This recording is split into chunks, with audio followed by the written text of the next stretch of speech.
Herod sent and had John beheaded in the prison. மத்தேயு 14:10. ஏரோது ஆள் அனுப்பி சிறையில் இருந்த யோவானின் தலையை வெட்டச் செய்தான். கிறிஸ்து வழங்கும் வாழ்வுதரும் நற்செய்தி. கிறிஸ்துவே உமக்கு புகழ்.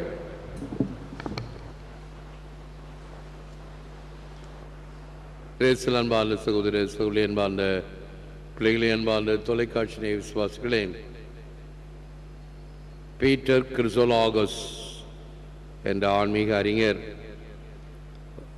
இந்த ஸ்நாபக அருளப்பர் வெற்றுண்ட அந்த நிகழ்ச்சியின் பொழுது இருந்த நிலையை இவ்வாறு படம் பிடித்து கூறுகிறார். The house changed into an arena, table changed to a stand at the amphitheater, birthday guests turned into spectators, feast turned into an uproar, food into carnage, wine into blood, birthday into a funeral, sunrise into sunset, banquet become a bloody murder, and the musical instruments began to play the tragedy of the ages. வீடு விளையாட்டரங்கானது, மேஜை அரங்க மேடையானது, பிறந்த நாள் விருந்தினர்கள் காட்சி காணும் ரசிகர்களாக மாறினர்.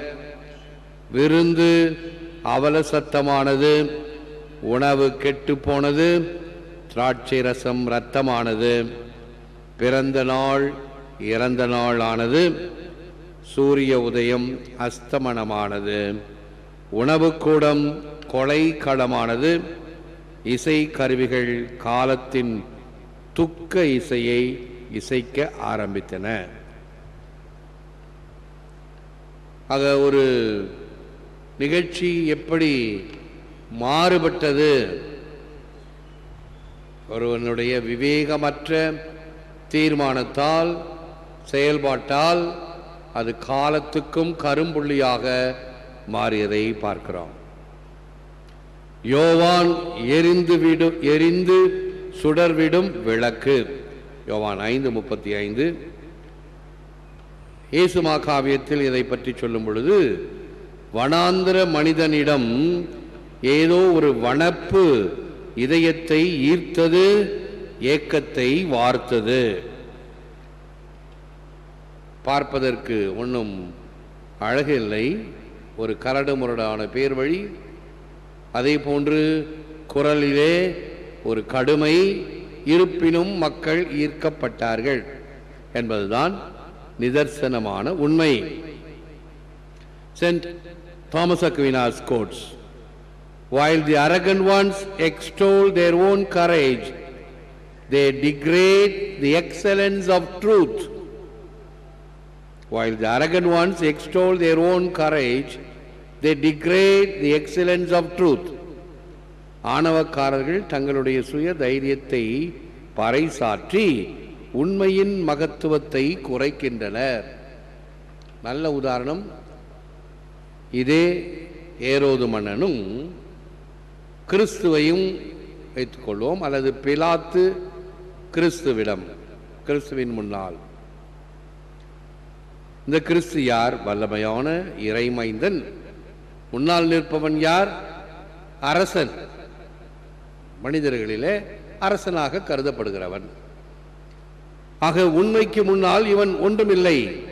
ஆனாலும் அவனுடைய ஆணவத்தை பாருங்கள். உன்னை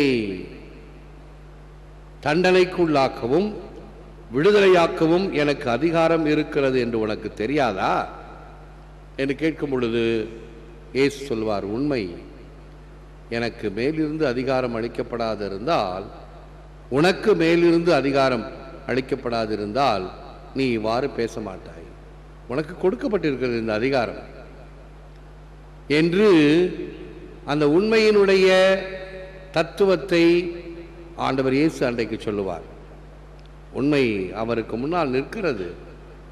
ஆனால் அதை புரிந்து கொள்ளாமல் இறைவனிடமிருந்து பெற்றுக்கொண்ட அந்த அதிகாரத்தினுடைய அந்த தன்மையை பெற்றுக்கொண்டவன் அவன் எவ்வளவு ஆணவமாக தன்னையே தம்பட்டம் அடிக்கின்றான் என்பதும் அதே போன்றுதான் நம்முடைய காரியங்களிலும். பல சமயங்களில் அறியாமையினால் நாம் இருக்கின்ற மிகப்பெரிய தத்துவத்தை மறந்து செயல்பட்டு கொண்டிருக்கக்கூடும்.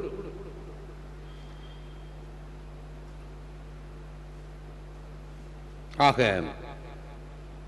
இறைவனுடைய அருள் ஆசீர் நமக்கு நிறைவாக கிடைத்து அதனால் நம்மையே நாம் உணர்ந்து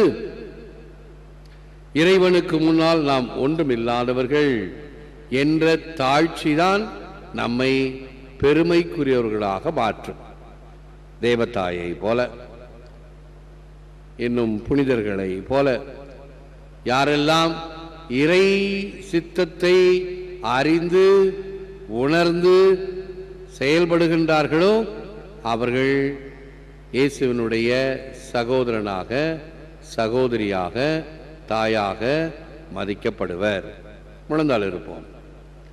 ஆண்டவராகிய இயேசு கிறிஸ்துவே, உம் நற்செய்தியின் உண்மைக்கும் உம் அன்பின் அருளாசீருக்கும் சான்று பகர்தலில் என்றும் தளராது இருக்க திடமான விசுவாசத்தையும் தைரியத்தையும் எனக்கு தாரும். உமது அரசில் உம்மோடு வாழும் முடிவில்லா வாழ்வின் மகிழ்ச்சியும் நம்பிக்கையும் தாரும்.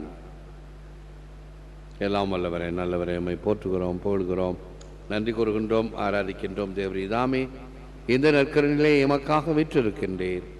உமக்கே நன்றி, துதி, தோத்திரம், புகழ், மகிமை உண்டாவதாக. இந்த நற்கருணை பிரசன்னத்தின் வழியாக நீர் எங்கள் உள்ளங்களிலும் எங்கெல்லாம் தொலைக்காட்சி ஊடகங்கள் வழியாக உம்மை விசுவாசத்துடனும் நம்பிக்கையுடனும் பார்த்து ஜெபித்து கொண்டிருக்கிற மக்களை ஆசீர்வதித்தும், இன்னும் சிறப்பாக யாரெல்லாம் உம்மை தொட்டு தங்களுக்கு தேவையான சுகத்திற்காக இந்த விசுவாச செய்கையை செயல்பாடாக எடுத்துக்காட்டாக சான்று பகரக்கூடிய வகையில் உம்மை பிறருக்கும் அறிவித்துக் கொண்டிருக்கிறார்கள். அவர்களை எல்லாம் ஆசீர்வதியும். உள்நாடு வெளிநாடு அருகில் வெகு தொலைவில் என்று பலதரப்பட்ட மக்கள் அனைவரையும் நீர் ஆசீர்வதியும். எங்கெல்லாம் உம்முடைய பிரசன்னம் ஒளிருகிறதோ அங்கே நன்மை தனம் மிளிரட்டும். தீமை தீங்கு சாத்தானின் பல வகையான ஆதிக்க வினைகள் அனைத்தையும் நீர் புறமோகிட்டு ஓடச் செய்திருடும். நீரே எங்கள் ஆண்டவர், நீரே எங்கள் நண்பர், நீரே எங்கள் ஆயன். எம்மை கரம் பிடித்து வழிநடத்தி சென்றிருளும். கண்ணின் கருமணி போல எம்மை பாதுகாரும். ஏற்று வர மருளும் இறைவா, காக்கும் கரங்களினால். ஆமென், ஆமென்.